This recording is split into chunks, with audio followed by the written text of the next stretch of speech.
السلام علیکم ورحمۃ اللہ وبرکاتہ۔ الحمدللہ وکفا والصلاة والسلام علی من لا نبی بعد۔ فاعوذ باللہ السمیع العلیم من الشیطان الرجیم، بسم اللہ الرحمن الرحیم۔ قال النبی صلی اللہ علیہ وسلم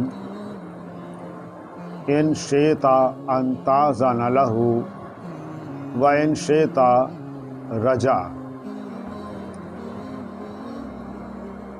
یہ صحیح بخاری اور صحیح مسلم کی ایک حدیث کے کچھ الفاظ ہیں۔ واقعہ اس طرح ہے کہ نبی کریم صلی اللہ علیہ وسلم کی کسی شخص نے دعوت کی، آپ کو کھانے کے لیے بلایا، اور وہ کل 5 افراد تھے، نبی علیہ السلام سمیت۔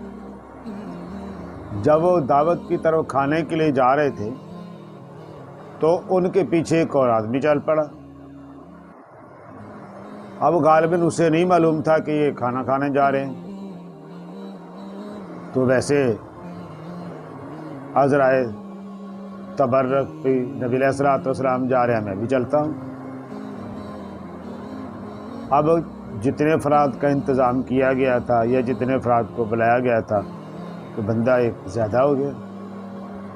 نبی کریم صلی اللہ علیہ وسلم جب اس دعوت والے بندے کے گھر پہنچے تو وہ آگے آیا، آپ نے کہا بھی یہ جو ایک بندہ ہے نا،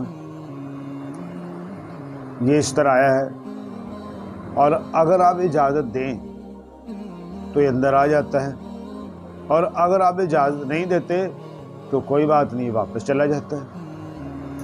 تو اس بندے نے کہا بھی کوئی بات نہیں، یہ بھی آ جائیں۔ تو وہ بندہ آ گیا اور سب نے کھانا کھایا۔ اس حدیث سے کئی باتیں معلوم ہوتی ہیں۔ ایک بات یہ کہ مہمان اور میزبان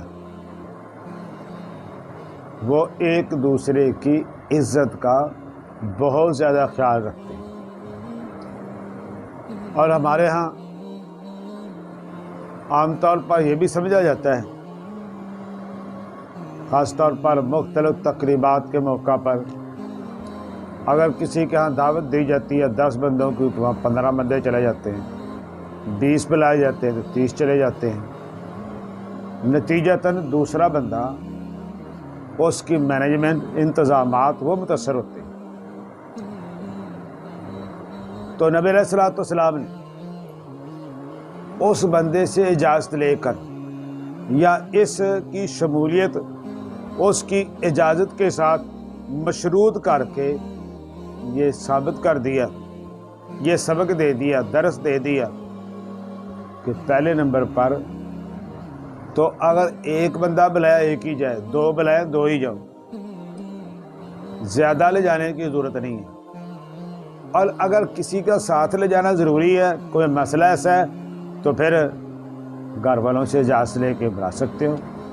جیسا کہ ایک واقعہ میں نبی علیہ السلام کو کسی نے کھانے کے لیے بلایا، تو آپ نے کہا بھی میں ہی آؤں، بس میں ہی آؤں، اور کو تو نہیں عائشہ آ سکتی ہے؟ اس نے کہا جی رضی اللہ، آئیں ضرور۔ تو نبی علیہ السلام نے ان کو ساتھ لے کے گئے۔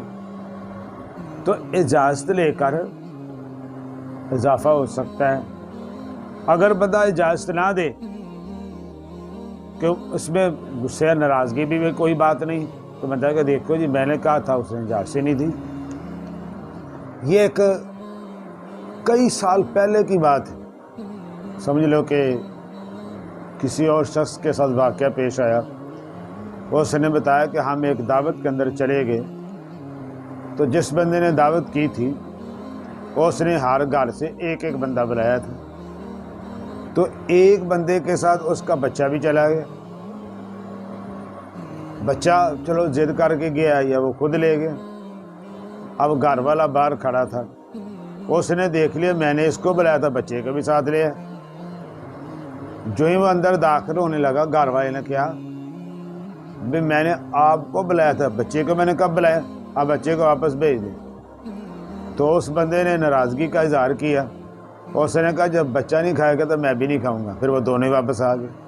تو بہرحال یہ کہ یہ اخلاقی اعتبار سے مہمان اور میزبان وہ دونوں ایک دوسرے کا لحاظ رکھیں گے کہ وہ زیادہ بندوں کو نہیں شامل کرے گا, جن کو نہیں بلایا گیا ان کو نہیں لے کے جائے گا, اور اگر کوئی ناگزیر صورت بن جائے تو گھر والوں سے اجازت لے گا.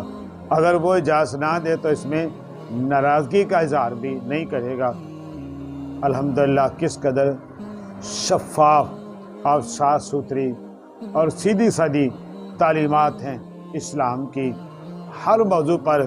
اور آج ہم نے خود ہی اپنی خود غرضی کی وجہ سے یا اپنے جعلی پن کی وجہ سے یا بہت سی چیزوں کی وجہ سے ہم نے ان کو پس پس ڈالا ہوا ہے. وما علینا الا البلاغ.